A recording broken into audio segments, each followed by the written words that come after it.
Olá, cumprimento-os para mais um programa Fórum Comunitário. Nosso programa é de responsabilidade e iniciativa da CWB-TV. Hoje em nossos estúdios temos a grata satisfação de receber Bernardo Piloto. Bernardo foi candidato a governador nas últimas eleições pelo PSOL. Eu quero já agradecer a presença do Bernardo aqui em nossos estúdios, a aceitação dele no nosso convite e dizer que estamos muito felizes com a tua presença. E quero já iniciar essa entrevista perguntando de você, Bernardo, quais foram as experiências que você colheu nessa campanha para a governança? Olha, primeiramente, dar boa noite a todos e todas, agradecer o convite da CWB-TV, dizer que estamos sempre à disposição para bate-papo, entrevista, certo. o que precisar. Nós que agradecemos. A experiência de ser candidato a governador é um pouco única, na verdade, a experiência de ser candidato. Certo. Só sendo candidato que eu entendi como é que funciona de verdade o sistema político brasileiro. Sim. Essa questão da troca de favores, da compra de votos, tanto individual quanto até uma compra de votos coletiva, que muitas vezes acontece. Isso eu fui aprendendo sendo candidato. Certo. E ser candidato ao governo é você, com uma pequena estrutura de campanha, como a nossa, do PSOL, se contrapor a grandes máquinas eleitorais, como aqui no Paraná. Para você ter uma ideia, o que nós gastamos em um mês de campanha, um mês e meio de campanha, é o quanto custa um voo de helicóptero. E aí tem campanhas que usam voos de helicóptero quase todos os dias, Então, e jatinhos, isso. Então, o que nós gastamos em um mês e meio de campanha, tem campanhas que gastam em um dia. Nesse sentido, o nosso resultado foi dentro daquilo que é possível ser feito, Sim. É uma disputa muito desigual. Campanhas que gastam milhões de reais para fazer, para imprimir materiais, para viajar, para ter programas de TV fantasiosos, e uma campanha simples como a nossa, mas uma campanha que nos permite hoje deitar com a cabeça no travesseiro e dormir tranquilamente. Isso não tem preço que pague. Sim. O PSOL fez quantos votos para governador? Olha, nós fizemos 35 mil votos, foi um crescimento de quase 100% em relação ao que a gente tinha feito em 2010.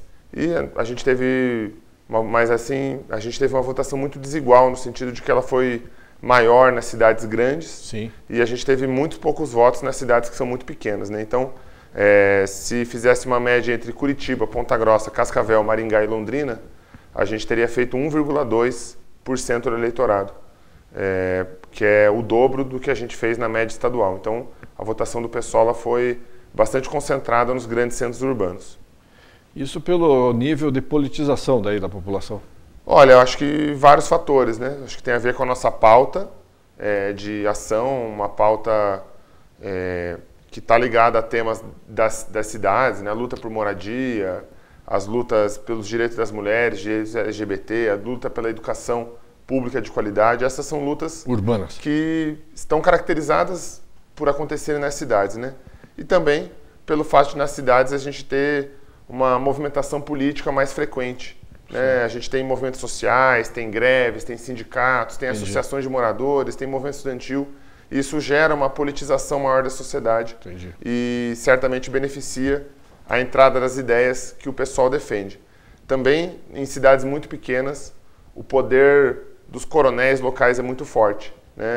Há um direcionamento muito ainda firme de voto, de um certo coronelismo, que muitas vezes a gente acha que só existe lá no Nordeste, no Maranhão, no Pará, no Norte, mas não é verdade, existe também aqui no Paraná. E para deputados, o PSOL teve quais resultados? Olha, a gente teve a votação bem parecida com a votação para governador, o que mostra, inclusive, um voto casado, diferente do que acontece em outros... Vota na chapa. Em outros partidos que vota no deputado de A, no senador de B. No PSOL a gente verificou um voto casado, o que para a gente mostra uma afinidade ideológica dos eleitores com o partido, o que certamente é uma semente importante para ações futuras e para participações em eleições futuras. E as eleições para deputados renderam quais resultados? Olha, o nosso objetivo com a eleição de deputado desse ano era fortalecer algumas figuras em algumas cidades para a disputa de 2016. E esse objetivo foi cumprido. A gente teve um candidato em Pontal do Paraná que foi muito bem votado na cidade e que se fortalece para a eleição de 2016. tivemos o candidato mais votado da cidade de Jacarezinho, a deputado estadual, que certamente vai disputar para valer. Houve eleição de algum desses? Não, a gente não teve nenhum eleito aqui no Paraná.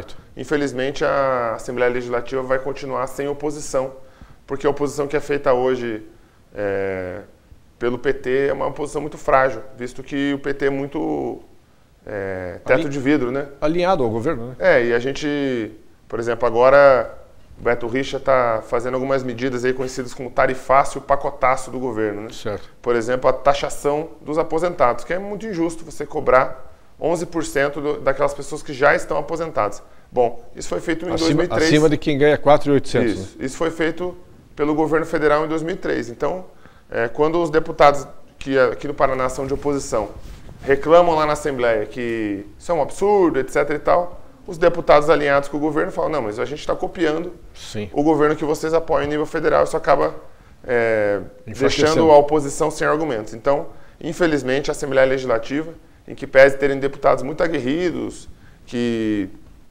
fazem discursos muito qualificados, têm ações qualificadas, têm uma certa coerência na sua atuação parlamentar, infelizmente a Assembleia ainda vai ficar sem oposição aí nos próximos 4 anos, sem uma oposição coerente, porque o pessoal não vai estar lá. E a oposição ela é muito válida em favor do povo, né? Porque havendo esse embate de ideias, acaba se chegando num ponto que o beneficiado é o povo, né? Não é a oposição pela oposição, simplesmente. Né? Claro, a gente faz oposição a projetos, não a pessoas. Né? Sim. O PSOL faz oposição à taxação de nativos, seja ela vinda de PT, de PSDB, de PV, de rede, além dessa taxação, quais outras medidas fazem parte desse tarifaço? Olha, aumento de impostos, né? Aumento de impostos... ICMS? ICMS, que é o Imposto de Circulação de Mercadorias e Serviços, sobre alimentos da cesta básica. O governo disse que vai retirar, mas ainda não está claro, ainda não tirou do texto da lei. Aumento do IPVA, corte de verbas das universidades estaduais. Então, há um pacote de arroxo do governo Beto Richa, punindo o povo pela sua incompetência.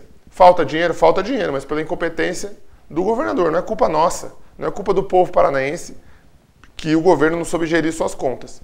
E agora ele põe a culpa disso, vai tirar do suor do trabalhador para pagar essa incompetência dele.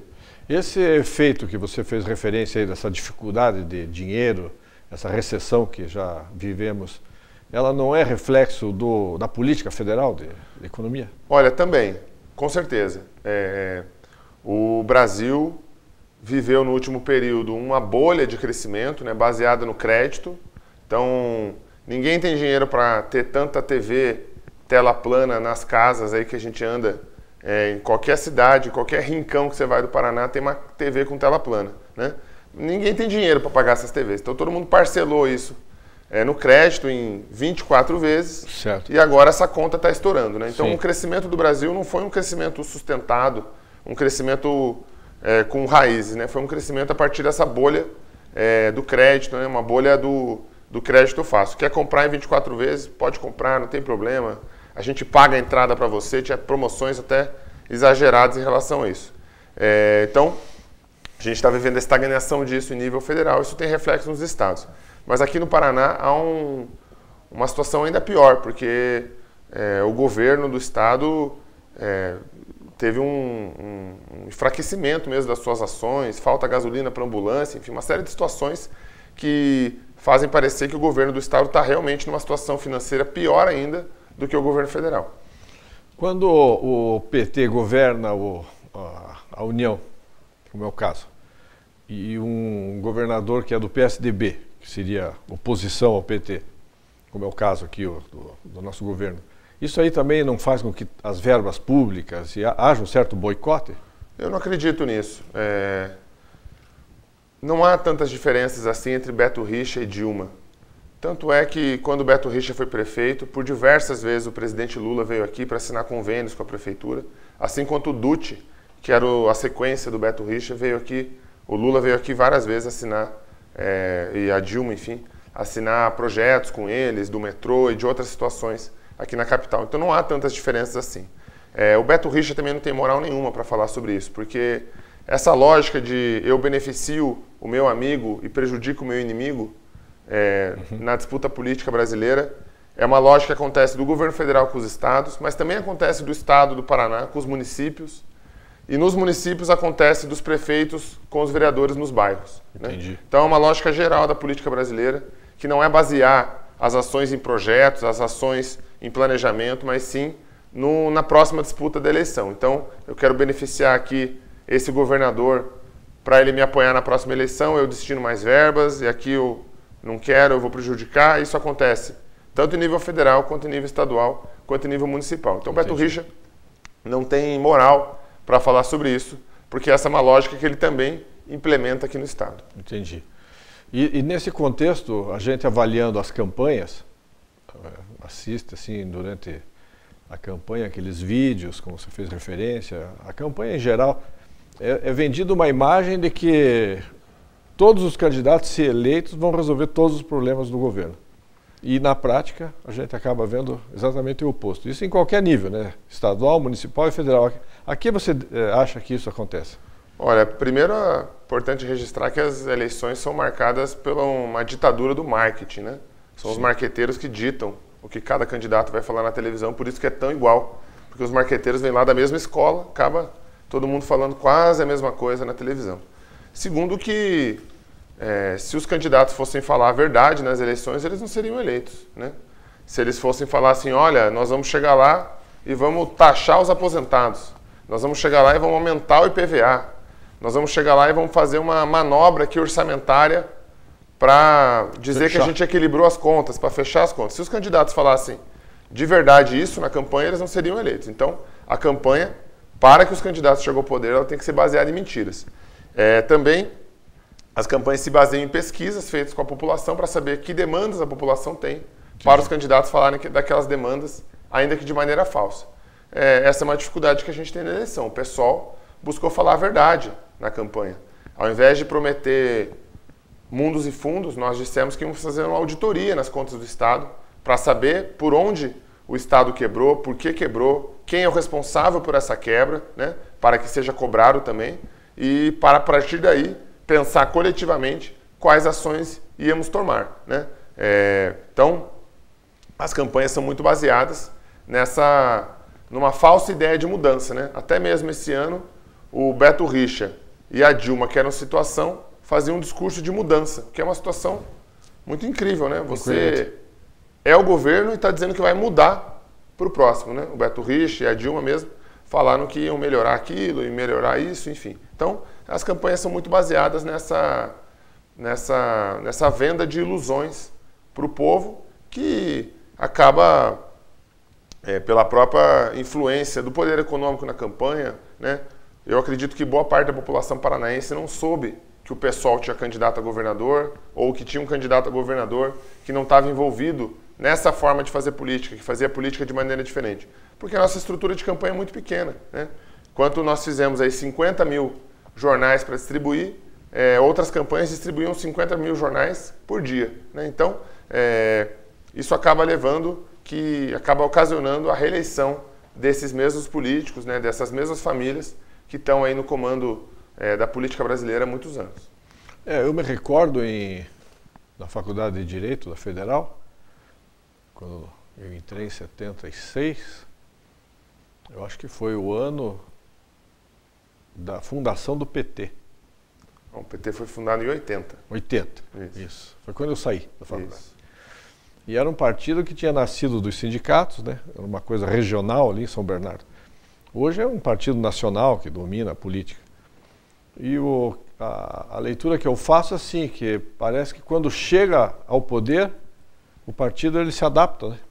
Ou o que é isso que acontece? Acho que é uma questão de como se chega, né? Se você chegar ao poder com dinheiro da JBS Friboi, do Banco Itaú, da Odebrecht, da Camargo Correia, você vai se adaptar a esse sistema, porque quem paga a banda escolhe a música. Entendi. Por isso que nós do PSOL optamos por não receber, por exemplo, dinheiro de empresas durante a campanha, de grandes empresas, de multinacionais, de bancos durante a campanha. Isso traz dificuldades para nós? Certamente traz. Claro.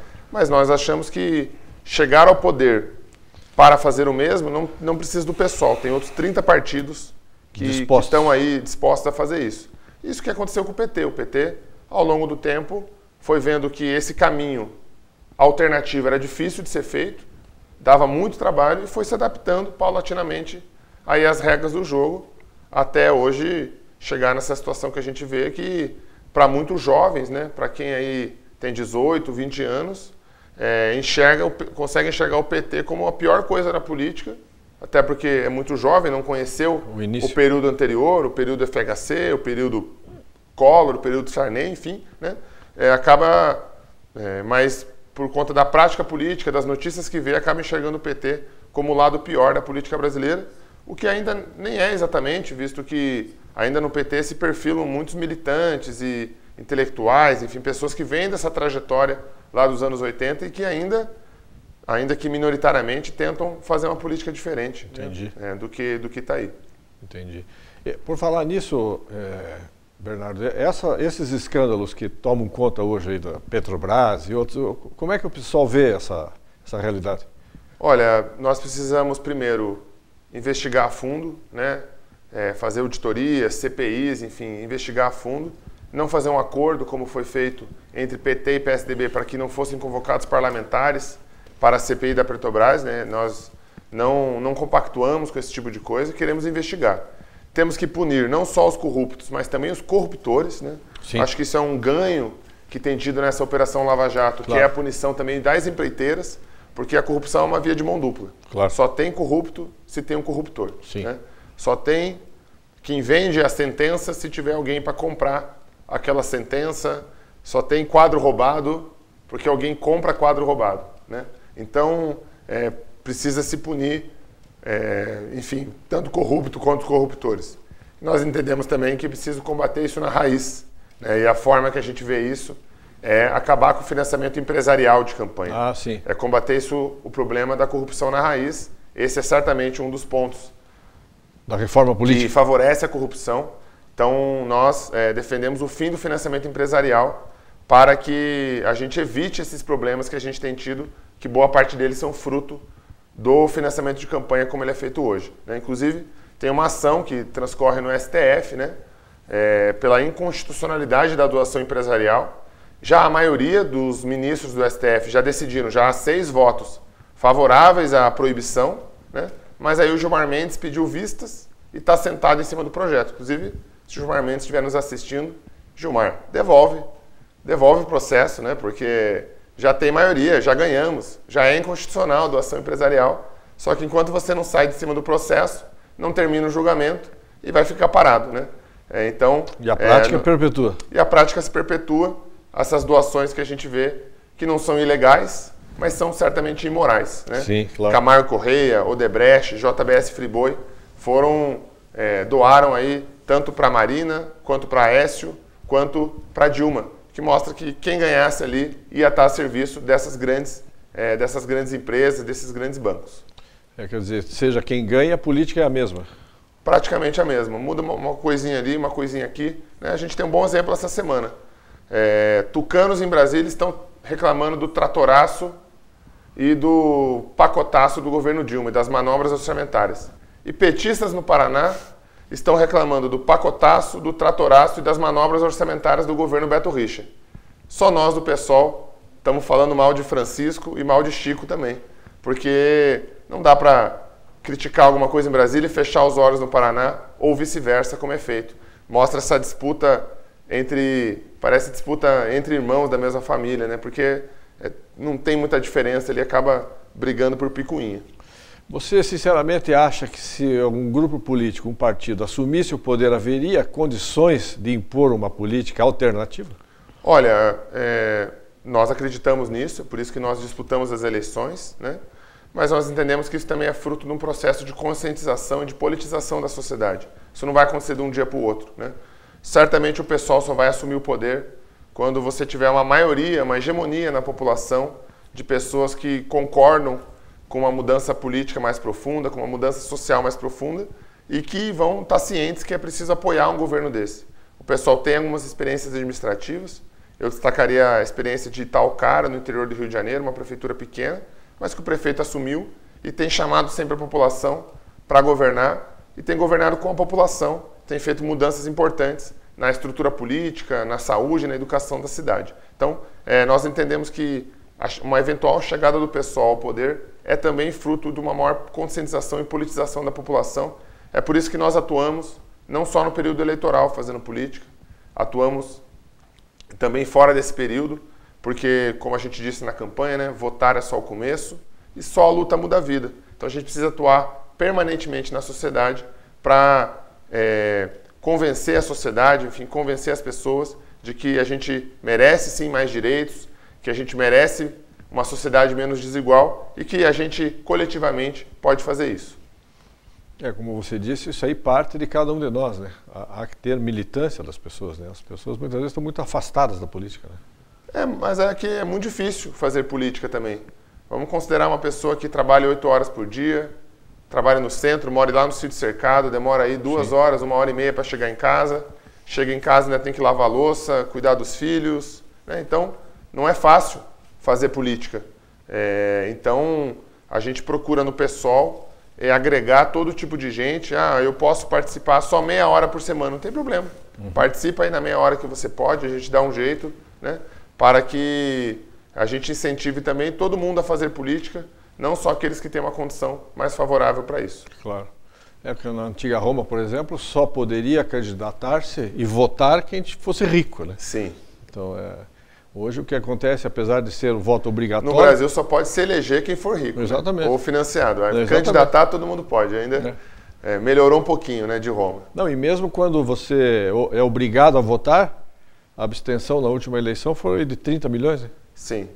Eu acho que a abstenção está ligada a muitos fatores, né? Sim. A própria demora no recadastramento, na justiça, né? A gente, se comparar os índices de abstenção geral e índices nas cidades onde teve recadastramento, os índices na cidade que teve recadastramento é muito menor. Menor. Porque, enfim, pessoas que morreram, pessoas que não votam há bastante tempo, saíram da lista, né? Entendi. Está certamente ligada a um desânimo com a política, né? Eu não vou lá para minha cidade porque tudo igual mesmo. Para que eu vou lá para Umuarama para votar nessa eleição, gastar uma grana de ônibus, tudo, para ir lá votar, né? Então, está ligado a esse desânimo, né? E uma boa parcela da população que desconfia desse processo. Nós não consideramos que o voto facultativo é a melhor solução para isso. Eu não vejo problema no voto obrigatório. Eu acho que, eventualmente, o voto facultativo pode piorar isso. Pode fazer com que o voto fique ainda mais caro, porque você vai ter que buscar o eleitor para ir votar. Né? E pode ser que o poder econômico se faça ainda mais presente na eleição. Entendi. Com o voto facultativo. Então, esse para a gente não é exatamente um problema, o voto ser obrigatório. Entendi. Mas sim, a gente ser obrigado a escolher entre PT e PSDB. Isso é um problema, né? Isso é um problema, com certeza, a gente ser obrigado a escolher entre duas faces da mesma moeda. Qual lado da moeda, exatamente. Porque, na realidade, o que a gente nota é uma pasteurização, né? Sai um partido, entra outro, mas as coligações são as mesmas, praticamente, sim. E a política gera a mesma. Quais ministros que Dilma indicou que Aécio não indicaria? Tenho dúvidas. Acho que nenhum. Acho que nenhum. Joaquim Levy, o Aécio indicaria. Cátia Abreu, o Aécio indicaria. Nelson Barbosa, o Aécio indicaria. Enfim, então, Alexandre Trombini para o Banco Central, Aécio indicaria. Talvez quisesse ali um cara mais próximo dele, o Pedro Malan. Sim, porque são 40 ministérios, né? Por favor, né? Enfim, mas não vejo que o Aécio mudaria tanto assim, né? Indicaria outros ministros que esses de Dilma. Então, a gente viu foi um estelionato eleitoral. A Dilma falando contra os bancos, acusando a Marina Silva de ser alinhada com os bancos e assim que acabou a eleição indicou um executivo do Bradesco para o Ministério da Fazenda. Indicou um vampiro para cuidar do banco de sangue. É isso que a gente está vendo nessas indicações ministeriais em Brasília. Eu realmente, estamos aqui nessa entrevista com o Piloto. Eu gostaria que você nos dissesse, Piloto, o que você prevê para os próximos anos aí para a nossa política, tanto estadual, urbana e federal especialmente, que é a que manda? Olha, a população precisa se organizar. Nós fomos às ruas ano passado, foi muito importante, mas aquilo não se transformou numa organização. Veja o que aconteceu na Espanha. Aconteceu um processo parecido e lá na Espanha gerou um partido político, Podemos, que tem lutado contra a austeridade fiscal, esse arroxo salarial. Na Espanha, cerca de 50% dos jovens estão desempregados, né? Uma situação social muito caótica, e o Podemos tem levado essa luta. Aqui no Brasil, aquele movimento do ano passado não gerou uma organização. Foi muito importante, foi importante para derrotar algumas políticas, para baixar o preço das passagens de ônibus, né? Mas ele precisa se transfigurar numa militância cotidiana, numa organização, ainda que não necessariamente partidária, porque muitos ataques vêm por aí. Aqui em Curitiba e aqui no Paraná nós temos bancadas na Assembleia Legislativa e na Câmara Municipal muito conservadoras, muitos setores fundamentalistas religiosos nessas bancadas, e certamente virão ataques a direitos LGBT, ao direito das mulheres, direitos dos negros e negras, direitos, né, das religiões de matriz africana. Certamente esses direitos serão atacados aqui em Curitiba e no Paraná, já são, né?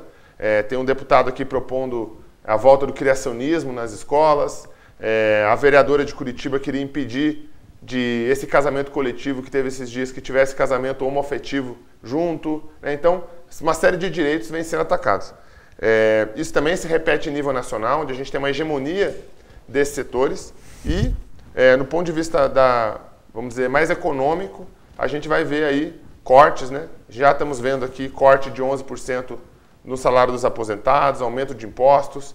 Aqui em Curitiba, os servidores não vão mais receber hora extra, vão fazer o tal do banco de horas, né? Que é uma coisa que eu conheço uma pessoa que parou de trabalhar numa loja, tinha lá 600 horas no banco de horas, nunca foi paga e ficou por isso mesmo, né? Então, isso já vai acontecer em Curitiba, e em Brasília já se anuncia aí aumento zero para o funcionalismo, corte de verbas na saúde e educação, enfim, cogita-se o corte do seguro-desemprego. Então, uma série de situações que ou a população se organiza para lutar junto contra essas medidas, ou a gente vai sofrer aí reveses nos próximos anos.